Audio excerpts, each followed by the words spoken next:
Bonjour et bienvenue à tous sur Parole de marin, un podcast qui va à la rencontre des skippers. Jérémy Bayou, avant la solitaire Urgo Le Figaro, nous a accordé un petit moment.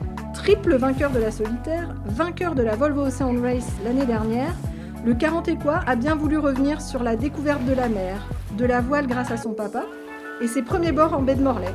Il nous a accordé un instant sympa et nous voulions vous le faire partager. Profitez bien de ce moment. Tes premiers pas en mer, en baie de Morlaix. Les tout premiers bords, c'est vraiment tout gamin, mais là c'est juste des photos qui me... Ouais, c'est pas des souvenirs, mais c'est ce qu'on t'a raconté, quoi. Ouais, et puis voilà, des photos en croisière avec les parents, voilà quoi. Et puis le bateau de mes parents qui était au mouillage dans la Pinzée, sous le pont Macorde. Ouais. Et là, les premiers souvenirs, que du coup là, il y avait ma soeur, je sais pas quel âge du coup, 6-7 ans, un truc comme ça, 5-6 ans, d'aller avec la pram à la Gaudie, avec toutes les histoires qu'il peut y avoir avec des prams surchargées. Là, Jérémy Bayou parle de prams surchargées. En fait, ce sont les annexes des bateaux. La pram pour aller... c'était pour partir en vacances, donc il y avait des choses dedans, quoi. Ah puis il y avait le chien, il y avait le chat, total. Ça, c'est les premiers souvenirs. Les premiers vrais souvenirs, mais des bons souvenirs, j'imagine. Ouais, moi je m'éclatais. Après, c'est toujours pareil. C'est comme, je dis souvent ça, c'est comme il y a plein de gens qui partent en camping avec leurs parents l'été. Là c'était pareil, c'était camping, c'est la petite cuisine, le petit machin, la pêche, tous les escales, le mouillage sur les plages. C'est top, c'est ça. Pour des gamins c'est génial. La voile c'est vraiment une affaire de famille. À la base c'est mon père qui était pas du tout marin, mais qui avec deux autres copains ont construit 3 bateaux. Et puis c'est parti comme ça quoi. Pour lui c'est parti comme ça. En fait c'est vrai qu'on se rend pas aujourd'hui, c'est pas vieux, c'est il y a 40 ans. C'est pas vieux, non c'est pas vieux, non t'as raison, c'est pas vieux. C'est pas vieux, tu voulais faire du bateau, t'avais pas trop d'école de voile, t'avais pas de location, t'avais pas de bateau d'occasion. Donc les bateaux neufs, c'était pas l'industrie que c'était aujourd'hui, donc ça coûtait quand même beaucoup d'argent. Donc les gens ils construisaient leurs bateaux quoi. D'accord. Donc ton père il a construit 3 bateaux. Il a construit 3 bateaux, ça a duré 2 ans. Donc tes premiers pas c'est sur un bateau construit par ton père. Un bateau en acier, c'est des bateaux de 7 mètres. Mais 6 ou 7 mètres, c'est des petits bateaux. Mais bon. Mais voilà, du coup, là je parle de mon père, mais tous les gens de cette génération qui ont construit des bateaux, qui ont mis plusieurs années à les construire, après leur vie elle est passée autour de leur bateau, parce que c'était un engagement de fou quoi. Et donc les gamins comme Armel ou Nico, c'est pareil. Armel et Nico, les inséparables, Armel de Cléache et Nicolas Troussel. C'est des bateaux soit achetés d'occasion, retapés, soit fabriqués par les parents, et après tu passes ta vie dessus quoi. C'est ça, toutes les vacances c'était bateau. Si t'aimes bien comme moi, c'est top. Ma soeur elle était moins à l'aise, elle aimait bien, elle était un peu malade, donc c'était moins drôle, ma mère aussi. C'était moins drôle pour elle, mais elle venait quand même, tu veux, parce que c'était une aventure familiale, c'était sympa. Tu vois, Armel me disait que lui, les premières traversées jusqu'aussi, lui il avait trouvé ça dur et long. Il avait été malade, voilà. Toi, t'as toujours aimé... eux, ils allaient beaucoup au Scilly, le Cléache. Nous, on allait moins. Nous, c'était vraiment... Mon père, il préférait aller Pointe de Bretagne jusqu'à... le grand truc, c'est on allait jusqu'à Camaret, Crozon, et on cabotait autour de ça. D'accord. Moins de large. Moins de large, ou plus tard. Mais les premiers trucs, c'était vraiment ça. Et ça suffisait, parce que... Du coup, pour des gamins, effectivement, déjà, tu fais ta journée de nav, 6-7 heures entre 2 ports, ça suffit. Donc aller au Scilly, je pense que comme Armel, je n'aurais pas... c'était pas forcément... Là, des petits sauts de puce, c'était sympa. Quoi. Après, une fois que tu es au Scilly, c'est pas mal non plus. Oui, c'est ça. Et des bateaux qui avançaient à 4 ou 5 nœuds... ça peut être un peu long. Mais bon, tu vois. Après, t'es piqué quoi. Donc, c'est top, quoi. C'est ça. Ouais. Et du coup, toi, pour faire du bateau, c'était ton envie ou c'est ton père t'as poussé un peu? Ça s'est passé comment? C'était vraiment mon envie. Ouais. Après, tu t'essayes à plein de sports. Oui. Puis, comme tout le monde, ouais. Voilà. Et il m'avait acheté un vieil optimiste en bois d'occasion qu'on avait retapé ensemble pour le coup. Ah oui, ok. Ouais, donc ça c'était chouette aussi. Ouais. Ça c'était vers 7-8 ans, un truc comme ça. Ouais. Et puis du coup ça a commencé comme ça avec ce petit optimiste en bois à l'île de Bas parce que après on passait nos vacances à l'île de Bas. Ouais. Et voilà, donc sur la plage à l'île de Bas, et puis là du coup tu es autonome, quoi. Oui, voilà. Ça c'est chouette. C'est génial. Ouais. donc voilà, quoi. Voilà, comme d'autres gamins peut-être. Tu vois, je voyais l'autre jour le reportage, le truc avec Gabin, avec Kylian Jornet, où lui, effectivement, il était à la montagne, il a pris sa paire de ski, puis il partait tout seul. Ouais. Là, c'était pareil. Ouais. Là, c'était un peu la liberté. Donc voilà, et ça. Et puis après, tu te rends compte que il y a aussi des compétitions, et puis tu commences à en faire tranquillement. Ça, c'est venu comment? C'est venu à Carantec. Voile scolaire ou plutôt voile en club direct, tu sais pas? Au club direct. Mais pourquoi? Comment? Je sais pas par quel biais t'es arrivé. Non, peut-être parce que là c'est peut-être mes parents qui ont vu que je m'amusais bien sur le petit tout seul. Ils se sont dit et que les autres sports m'intéressaient pas trop, et pour faire un truc toute l'année, ils ont dû m'inscrire au CNCH. Oui, c'est ça, il y avait un H à l'époque.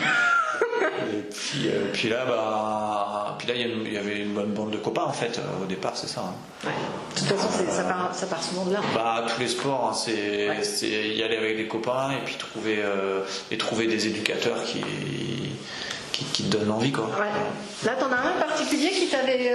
Avec Hugues, c'était les premiers entraînements. C'était Hugues notre entraîneur, et puis il y a eu Bertrand Toer aussi. Et était top aussi. Ouais. Donc voilà, forcément ces gens-là, ils donnent envie, ils motivent, ils gèrent bien le groupe de gamins. Il y a l'émulation un peu dans le groupe. Du coup, tu naviguais avec qui là à ce moment-là? C'était Thomas Rousseau, Marine Crène. Ouais. Le groupe c'est Thomas Rousseau, Marine Crène, le Emmanuel Rousseau. Ouais, les deux frères. Ma sœur un peu plus tard aussi. D'accord. Qui j'ai oublié, j'en oublie sûrement, Olivier Troussel. Ah oui. Ouais. Qui traversait la baie pour venir. On voit souvent Olive. Et pas Nico. Non, et Nico a fait moins de dérives. Il a pas fait. Oui, c'est ce que me disait Armel aussi, que Nico il est venu son par. Corsair direct. Ouais, voilà, c'est ça. J'ai le plus gros bateau, Nico. Et puis il y avait, donc ça c'était notre groupe. Carantec. Et puis il y avait Ronan Guarnisson et Hervé Mangin qui eux étaient un an ou deux ans plus vieux que nous, et qui étaient vraiment le niveau au-dessus, donc qui étaient pour nous qui étaient des modèles, quoi, tu vois. D'accord. C'était. Tirer un peu le groupe. Ils donnaient envie, tu les voyais naviguer, ils naviguaient bien et tout. Donc, fallait faire comme eux, quoi. Et puis Bruno Jourdain qui les entraînait eux. Donc nous, notre rêve, c'était dans le groupe avec Bruno et avec Ronan notamment, qui est super fort, qui a fait le championnat du monde. Ouais. Voilà. Et tu vois, un gars comme Thomas Rousseau, vraiment lui a accompli une belle carrière en optimiste et aussi à le championnat du monde. Ouais. Et après, lui, il a fait du 420 et toi plutôt du motte. 420 est un dériveur double et le motte, c'est en solitaire. Du mode, parce que je me souviendrai toute ma vie de cette discussion avec Bruno Jourdain. Moi, à la fin du Lopti, j'avais arrêté un peu avant parce que je saturais un peu de Lopti. D'accord. Puis j'étais grand, plus trop adapté au support. Ouais, c'est ça. Et donc entre mode et 420, il me dit, tu sais, si t'hésites, dis-toi que dans ta carrière, de toute façon, tu n'auras plus jamais l'occasion de faire du solitaire et tu feras tout le temps l'équipage. Donc fais du solitaire pendant que tu peux, parce que la voile c'est l'équipage, à part certaines exceptions qui ont la chance de faire du Figaro ou du Vendée Globe. Si tu veux faire la voile de compétition, ça sera l'équipage. Fais au maximum de solitaire, profite d'être tout seul. Parce que j'avais fait du motte, mais sans savoir que par la suite j'allais faire quasiment que du solitaire.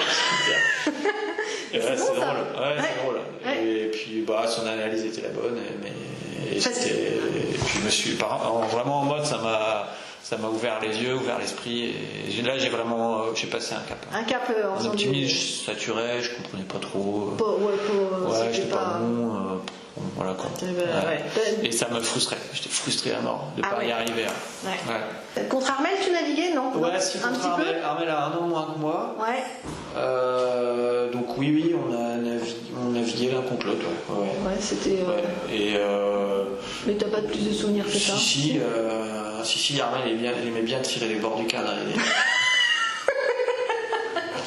Armel, il a toujours eu cette volonté, ou cette envie, ou cette habitude de faire son truc tout seul. De prendre des options, de les assumer. Et toi, tu faisais moins ça? Non, moi j'étais plus accolé à la meute et gagne petit. C'était. On a des caractères un petit peu différents, des façons de naviguer un peu différentes, mais depuis le début. C'est comme ça. Qui se retrouvent toujours. Même sur les plus gros bateaux. Tu regardes un tracker. Armel, il y a toujours un décalage. Moi j'ai un décalage, mais il est moins important. C'est marrant ça. Plus conservateur un peu. Plus conservateur, Et voilà, après je pense qu'il faut, au niveau auquel on est aujourd'hui, il faut être capable de faire les deux. Donc tu tords un peu tes habitudes pour quand il faut coller à la meute pour lui, ou quand il faut toi t'éloigner un chouille. C'est important, mais je veux dire, on est souvent les départs boubligne. Il y a soit max gauche, soit max droite.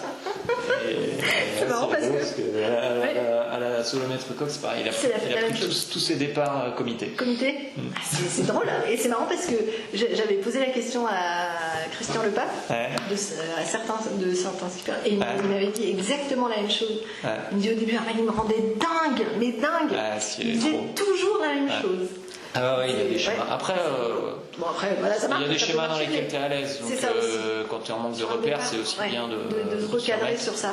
Et du coup, effectivement, la solomètre coque, qui était sa première régate depuis longtemps, Armel, ça ne m'étonne pas qu'il ait suivi ses habitudes, qu'il ne soit pas mis en danger sur des trucs qu'il maîtrise moins. C'est pareil, tu ferais moi j'ai pris des parcs mini-lignes, tu vois. Et Gaël, il fait ça aussi. Je fais de la caravelle avec lui, et c'est toujours pareil. Je me dis, mais pourquoi? Parce que moi je suis nulle, je comprends ce qui se passe, mais. Et c'est systématique. Mini-ligne. C'est dingue. Et les seules fois où on a fait des départs. Il s'est raté. Chaque fois c'est raté. C'est étonnant. Il faut savoir tout, mais là, pour moi ça me passe. Mais tu demanderas à Armel, il dira fallait partir comité. Oui, c'est mieux de partir milieu-ligne avec un peu d'espace souvent. C'est ça. Mais bon. Non, mais c'est rigolo. Et c'est quoi tes souvenirs de navigation en baie de Morlaix? Est-ce que tu as des anecdotes ou en fait, moi j'ai des souvenirs surtout avec le petit quarter tonner familial. Et mon père il a toujours eu des petits bateaux, et puis là il a pas mal changé. Et à une époque il y a eu un petit quarter tonner, donc c'est des bateaux pareils de 7 mètres. Des bateaux avec des équipages de 4, et donc avec lequel on faisait surtout notamment le Tour d'Uf, qui était nos Jeux Olympiques. Souvent avec Armel. Voilà, c'est ce qu'il me disait. Vous avez navigué tous les 3. Et moi j'ai des super souvenirs parce que du coup le bateau était au mouillage pour le coup au Kellen, à Saint-Carantec. Et là j'allais moi tout seul à la Gaudie. J'allais tout seul. C'était génial. Jusqu'à Saint-Carantec quand la mer est haute, c'est loin. Là c'est plus sympa. Tu m'étonnes. D'accord. Et t'allais naviguer tout seul. Donc c'était surtout à partir des beaux jours, mais des fois j'allais même le soir, tu vois, après le lycée, j'allais naviguer 2, 3, 4 heures. Et mes parents me laissaient faire, quoi. Et puis t'avais quoi? T'avais pas le GPS, donc tu faisais ça à l'estime avec ta carte, et moi les cailloux je les connaissais par cœur. T'en as touché un ou deux? Non, jamais. T'as jamais touché un caillou en baie de Morlaix? Non, une fois en Figaro. Une fois en Figaro, mais avec le quarter jamais. Avec le quarter, je savais que si je tapais, le bateau il coulait. Tu faisais attention. Un peu gaffe. D'accord. Mais c'est vraiment ce souvenir-là d'être en baie de Morlaix, de faire le tour des cailloux, de faire des manœuvres à non plus finir. Ça c'était génial. Ouais. C'était. Voilà. Et puis bon, après, tu vois où ma mère elle habite. Elle a la chance d'habiter juste en là. face, donc elle voyait le bateau. Elle regardait et tout. Je pense qu'elle était au jumelles pendant 4 heures. Ouais, c'est clair. Elle rentrait, elle disait genre, je suis décontracté, à mon avis. Ouais. Oh, c'était bien. T'es allé où?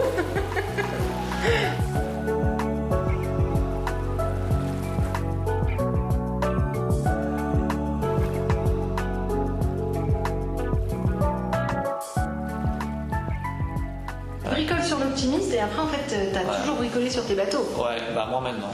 Moi maintenant. Mais bon. sur ouais, c'est différent. Aujourd'hui j'ai pas le bagage technique suffisant pour c'est plus la brique, on appelle plus ça la bricole en fait.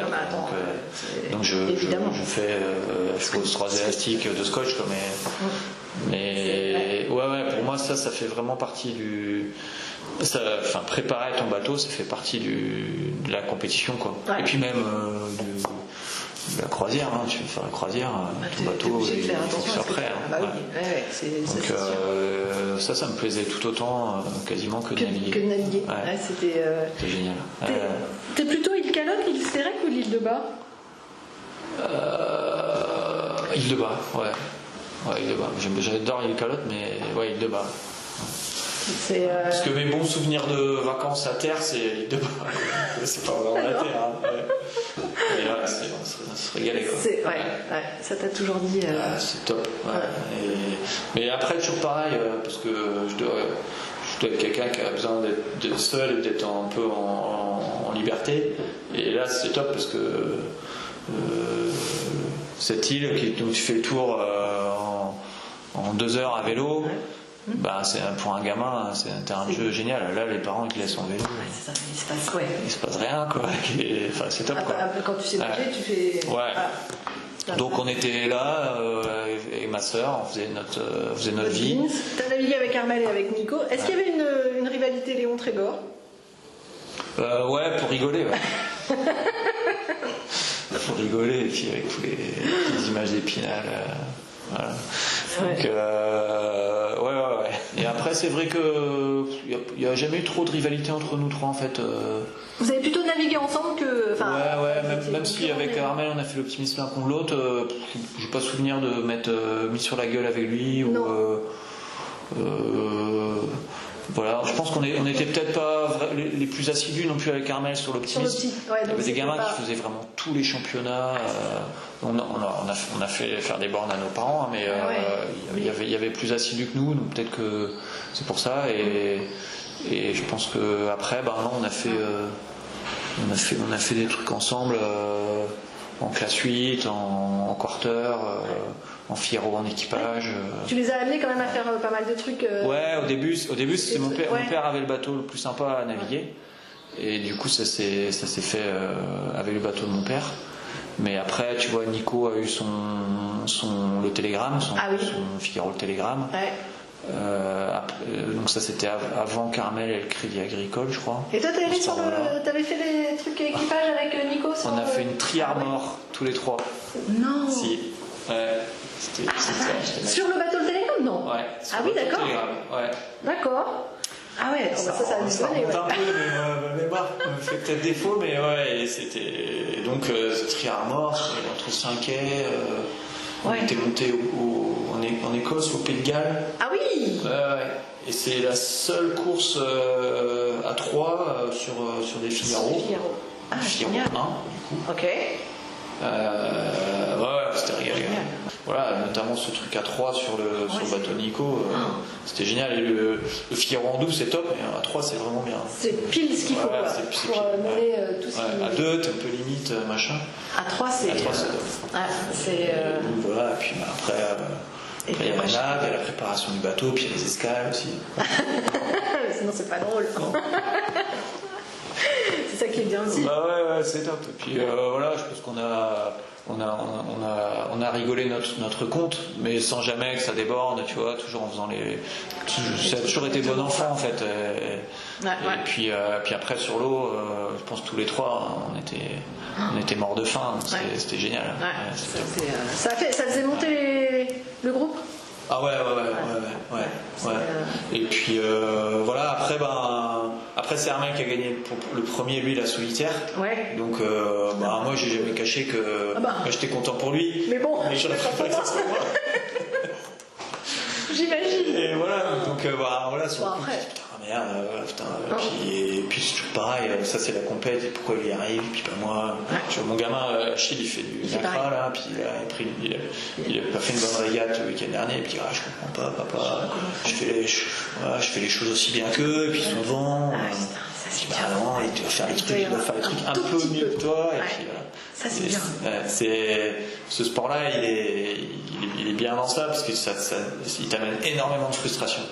Donc il faut aller chercher encore plus loin. Et si tu arrives à dépasser ça, du coup tu grandis quoi. Et ça t'aide à grandir dans la vie aussi. Sauf qu'il a gagné le premier, mais toi t'en as 3 maintenant. Et lui il en a que 2. Écoute, je pense que. Pas trop peur qu'il en gagne une 3e là? T'as pas trop peur qu'il en gagne une 3e? Si, ça serait pas respecté de pas avoir peur qu'il gagne une 3e et je le respecte voilà. Il a le talent pour la gagner et puis là je crois qu'il a vraiment envie donc il prépare ça bien. Mais toi aussi j'imagine. Moi aussi. En choper une 4e, ce serait quand même chouette. Mais je pense que après je sais pas, je n'ai pas parlé avec lui, on parle pas de ça. Mais moi je vois pas. Enfin l'idée c'est pas d'en gagner une 4e, c'est de gagner ça quoi en fait. On est là, on fait du sport, c'est notre truc, ça fait rêver les gens. C'est comme moi quand je suis d'autres sports, je suis ailleurs, ça me donne de la joie. Donc on est là pour ça, mais on restera pas dans l'histoire. Voilà, donc gagner 3, 4, 5. C'est pas ça le. C'est de gagner la prochaine qui est important. Pour moi, il y en a un qui restera dans l'histoire, c'est Tabarly. Et puis nous autres, on continue à faire vivre ce sport-là, à faire rêver les gens ponctuellement, et c'est déjà pas mal. Elle est addictive cette solitaire. Elle est addictive, et en même temps, il faut faire gaffe à y aller proprement et préparé parce que c'est dur quoi. Et quoi qu'il arrive, de toute façon c'est dur. Moi j'ai vécu une édition en 2011 où je volais sur l'eau, donc j'ai pas trouvé ça dur quoi. Non. Quand t'es ça comme ça, t'arrive peut-être qu'une fois dans ta vie. En 2005 et en 2014 c'était dur. J'ai gagné, mais c'était dur. Tu l'as pas ressenti de la même façon quoi. Donc tu prends du plaisir parce que tu fais les choses bien, mais tu sors de là, t'es un peu lessivé, et tu sais que si tu n'étais pas arrivé frais, t'aurais pas eu ce résultat-là. Et puis il y a des éditions aussi où je me suis pris les pieds dans le tapis parce que j'étais pas frais et que ça ne peut pas jouer quoi. Michel, je me disais que c'était un mini IMOCA, le bateau avec des voiles en plus. Que qu'il fallait plus réfléchir à comment l'enchaînement des manœuvres. Il a raison. Le plan de voilure est intéressant. Et c'est plutôt intéressant d'avoir fait de l'IMOCA avant. Et puis je pense que c'est aussi intéressant de faire ça avant de faire de l'IMOCA. C'est ça. C'est que je pense que des fois la marche elle était pas trop haute, mais il y avait quand même un grand. En termes de gestion des voiles et des manœuvres et des setups de bateau. Le Figaro 2 ou 1 ou 2 avec leur spi asymétrique et les changements de voile qui étaient uniquement grand spi génois. C'est pas la vraie vie en IMOCA. Donc là on a un étalement de voile qui est plus cohérent avec ce bateau là et qui ressemble plus à ce qu'on a en IMOCA. Après la charge de travail sur une manœuvre en IMOCA comparé à en Figaro, c'est ce qu'il disait. C'est de la rigolade en Figaro, donc ça n'a rien à voir, mais c'est intéressant. Le plan de voilure est intéressant. Ça ouvre les choses ou ça les ferme? Je sais pas trop, il y a un peu les deux points de vue. Moi j'ai l'impression que ça les ferme plutôt. Parce que justement, t'as pas trop de trous dans la gamme de voile quoi. D'accord. Donc tu sais aller d'un point A à un point B tout droit quoi. Ouais. Et tu vas adapter pas ta trajectoire mais ton choix de voile. D'accord. Qu'avec le Figaro 1, tu le fais, tu partais d'abord sous spi et puis après tu finissais sous génois quoi. D'accord. Voilà. Ouais. Là on va aller plus tout droit quoi. Gagner celle-là plutôt que de gagner les étapes à Roscoff ou les deux. Non. Général. Le général. Parce que c'est chouette quand même que cette solitaire aille à Roscoff. Bah, depuis la première fois c'était vraiment génial. Ouais. Maintenant peut-être qu'on commence à s'habituer donc et puis on est bien à Roscoff, on est bien accueillis, c'est un port, une ville qui ont vraiment la bonne taille pour des escales de solitaire. Mais la première fois qu'on y est allé c'était génial parce qu'en plus déjà on attendait depuis tellement longtemps cet équipement que ça marquait vraiment le coup d'envoi du port, même s'il était en service avant.